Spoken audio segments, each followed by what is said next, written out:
तो आज की वीडियो में हम लोग चर्चा कर रहे हैं सीटेट और टेट को लेकर के। देखिए, सुप्रीम कोर्ट में इस मामले की सुनवाई थी, सुप्रीम कोर्ट में इस मामले की सुनवाई समाप्त हो गई।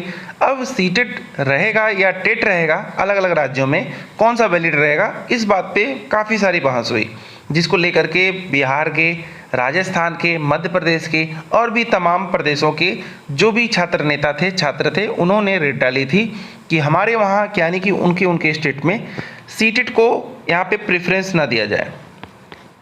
जो उनके राज्य की टेट हैं, जैसे कि एमपी में एमपी टेट है, बिहार में बी टेट है या एस टेट है, या आप कह सकते हो राजस्थान में रीट चलता है। तो ऐसे में जगह जगह से जो भी टेट होता है उनके स्टेट में, उन्हीं लोगों को इसमें प्रेफरेंस दिया जाए।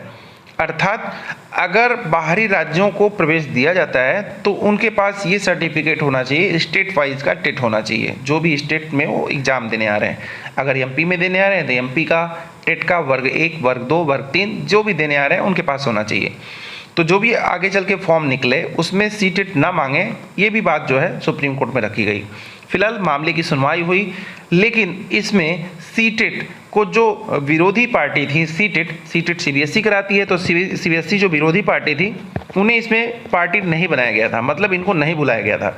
और जब इनको पार्टी नहीं बनाया गया था तो इनके पास इन्फॉर्मेशन भी नहीं गई, और सीबीएसई का कोई भी जिम्मेदार जो अधिकारी था वह इसी कारण जो है कोर्ट नहीं आया। तो जज साहब को चाहिए विपक्षी पार्टी आई ही नहीं थी। सीबीएसई जितने भी थे सब के सब कंप्लेन करने वाले लोग थे, तो जो विपक्षी पार्टी नहीं थी, तो इसीलिए ये मामले की जो सुनवाई हुई विशेष कुछ नहीं हो पाई और इसका डेट आगे बढ़ा दिया गया। फिलहाल हो सकता है इस महीने या अगले महीने इस पर कोई डेट लगे, लेकिन अलग अलग राज्यों से सभी अभ्यर्थी मांग कर रहे हैं। जैसे कि झारखंड में मांग कर रहे हैं, झारखंड के अभ्यर्थी मांग कर रहे हैं कि सीटेट वालों को मौका ना दिया जाए। आपको पता होना चाहिए कि झारखंड की वैकेंसी आ चुकी है टेट वाली, तो इस टेट में जो भी झारखंड टेट दे देगा तो आगे आने वाली जो वैकेंसी है उसमें वो एलिजिबल हो सकता है। तो पहले अदर स्टेट के लिए नहीं था, लेकिन अब जो है अदर स्टेट अप्लाई कर सकते हैं और इसमें जे टेट दे करके वह आगे के जो भी सुपर टेट के एग्जाम होंगे झारखंड में उसको दे सकते हैं।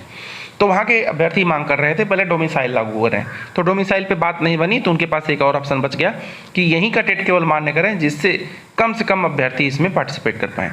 ठीक है, ऐसे ही हरियाणा में था, हरियाणा में वैकेंसी निकली तो वहाँ अजब ही रूल लगा दिया, जबकि राज्य सरकार के पास ये रूल होता है, लगा सकते हैं, लेकिन अभ्यर्थियों के पास भी एक ऑप्शन बच जाता है सुप्रीम कोर्ट का।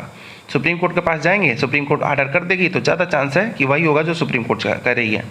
तो हरियाणा में जब वैकेंसी निकली तो हरियाणा में उन्होंने मांगा क्या, हरियाणा में कहा कि या तो आपके पास हरियाणा टेट होना चाहिए, या तो अगर सी टेट है तो आप हरियाणा के निवासी होने चाहिए। अगर हरियाणा के निवासी नहीं हैं और आपके पास सी टेट है तो आप इसमें अप्लाई नहीं कर सकते। तो अजब का ही रूल लगा दिया था, जो कि गले के नीचे नहीं उतर रहा था कि सीटेट हो लेकिन हरियाणा वासियों के लिए हो। तो घूम फिर करके उन्हें बस एक ऑप्शन देना चाहिए कि केवल हरियाणा वाले भर सकते हैं और कोई नहीं भर सकता। इससे उन्हें बहुत सारा कंडीशन लगाने की ज़रूरत नहीं रहती। फिलहाल घुमा फिरा करके बात को कहनी थी, क्योंकि डायरेक्ट नहीं करना चाहते थे। तो जो भी रहा हो, तो अलग अलग स्टेट के जो अभ्यर्थी हैं ये मांग कर रहे हैं कि वहाँ का ही टेट लगाया जाए, सी टेट ना लगाया जाए, जिससे उन्हें डोमिसाइल वाली बात पे अगर कंफर्मेशन नहीं मिल पा रहा है कि डोमिसाइल मांगा जाए स्टेट वाइज, तो उनके पास एक और ऑप्शन है अभ्यर्थियों के पास, वो ये कह रहे हैं कि वहाँ का टेट लगाया जाए। वहाँ के टेट लगाने से ज़्यादा चांस है कि अन्य अभ्यर्थी जो अन्य राज्य के हैं बहुत कम हो जाएंगे। ठीक है, जिससे कंपटीशन कम हो जाएगा और सीटों पर उसी राज्य के अभ्यर्थियों को प्रेफरेंस मिलेगा। जैसे कि बिहार में बहुत सारे अदर स्टेट के अभ्यर्थी हुए, बिहार के तो हुए ही, अदर स्टेट के जिसमें यूपी के बहुत ही ज़्यादा अभ्यर्थी हुए हैं। तो ऐसे में सीटेट की मान्यता रद्द करने के लिए, यानी कि उसको समाप्त करने के लिए या इन स्टेट में लागू ना करने के लिए सुनवाई थी। तो फिलहाल आपको ये जानकारी कैसी लगी, आपको क्या लगता है कि इसमें और क्या होना चाहिए, क्या सही है क्या गलत, आपको क्या लगता है, कमेंट बॉक्स में जरूर लिखिएगा। अभी के लिए बस इतना ही, धन्यवाद।